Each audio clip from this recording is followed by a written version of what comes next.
Hey everyone, welcome to the post-match press conference. I'm just here to take your questions. We'll start with Simon Peach. Hi, Lee. Congratulations. Thank you. Fans back, 5 goals, beating Leeds. I mean, it doesn't get much better, does it?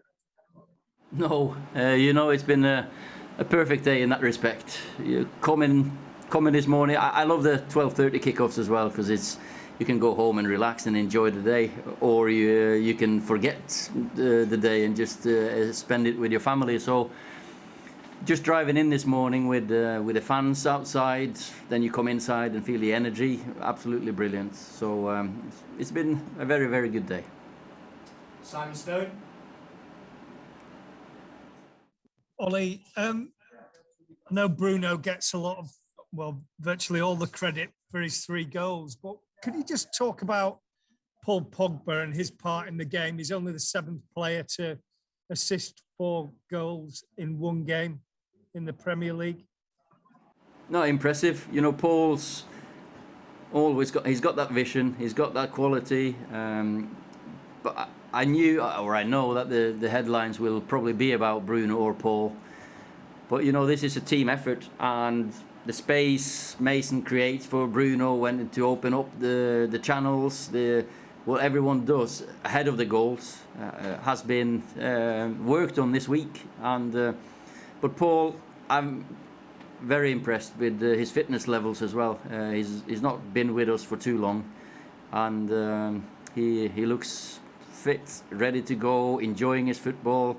I love seeing Paul, Bruno, all these boys smiling when they play football. Carl Anker. Hi, Ollie. Hi, Carl. I would like to talk a bit about Mason Greenwood today. You dropped deep a lot as your starting striker, which was quite surprising. When you have a talent like Greenwood and you know you want him to be a striker one day, at what point do you start introducing bits into his training progression? How do you know I want him to be a striker? Who said that I want him to be a striker? I've got forwards who can play different positions. He scored a goal from left wing position.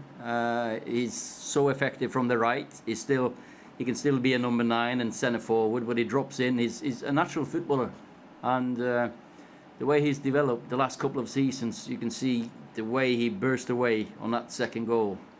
I think that's a man compared to a boy that was in the first team 2 years ago. So delighted with what he's done in pre-season, because he's worked so hard to get his fitness up and he's ready to go. Yes, Carl?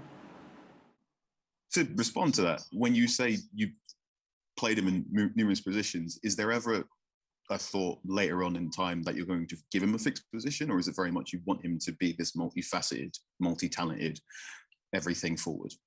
I think you can see the forwards we've got into the team with Mason, Jayden, Marcus, Anthony, Dan even. They're very, and Anthony Elanga.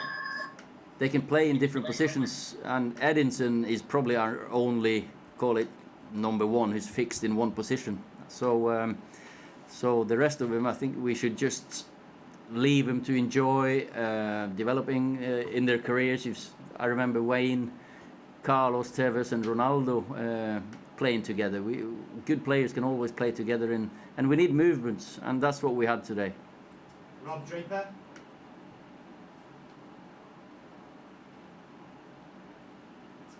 Can't hear you there, Rob. Sorry. We'll come back to you. Go to Mike McGrath. Hi, Ollie. Right.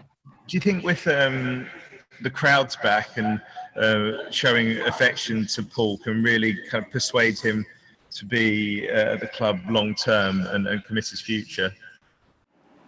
The last 18 months have been strange. The only interaction have been through media, and you watch the games on telly. You haven't had that feeling of that connection. So to be reunited with the fans again, like Paul, Bruno today, it's important. And this is Man United. This is the real Man United. This is how I sold Man United to Edinson, for example. You can't leave after one season playing with no fans. That's Man United. That is fans and players and everyone together. So short answer, sorry, yes. Hi, Ollie. I think you said yesterday you wanted people other than Bruno to score goals this season. I just wonder if you forgot to tell Bruno that, or, you know, going forward, are you sort of expecting another season where he's your primary goal, if not your primary goal threat, one of your primary goal threats? You know, Bruno, he'll always score on penalties, but when he gets goals like this, timing his runs, that it doesn't really matter who scores, but you've definitely got loads of forwards who can chip in. As I said yesterday, Anthony is going to score goals, Jadon's going to score goals, Marcus is coming back, Edinson will score goals, so I don't think he'll have to have that burden on himself. Paul's going to score goals. We've got players who can run into the box. When Fred scores goals, we know everyone can score. Phil Thomas? Hi, Ollie. Yeah. You mentioned playing with a smile on the face. Is that what you want to see? Is that what it's about at United? Entertaining, playing with a smile on your face, giving the fans something to be optimistic about, because they certainly were today. Yeah, you know, Sir Alex, the gaffer, he always used to say, enjoy yourself. Express yourself. And you have to, you've got to enjoy the privilege of the pressure of playing in front, and the responsibility of playing in front of 75,000 Man United supporters and millions behind TV, watching in front of the TV. But to get there, to smile, you've got to do the hard work as well. And that was one of my worries, not worry. I knew they were going to work hard, but fitness levels I wasn't 100% sure on. Because, you know, Leeds are they are the fittest team. They are the most high intensity team, the sprinting team. But the way we cope with that and put the foundation for a performance, that's important, and that has to be with us. Movement, with and without the ball. And then you can smile towards the end.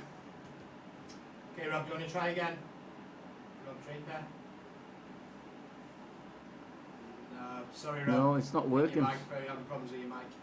We'll go back to Simon Peach. Ollie, you mentioned about how you persuaded Cavani to stay by talking about playing in front of the fans. Varane's got that experience before the ink's even dry on his contract. What must he be thinking? Have you spoken to him after his introduction to the crowd? No, I haven't spoken to him after the game, but of course, it was a nice moment for him, and it was a nice moment for the fans as well. Them together, they look forward to seeing him. He's looking forward to seeing his teammates. So I'm looking forward to working with him. Top professional.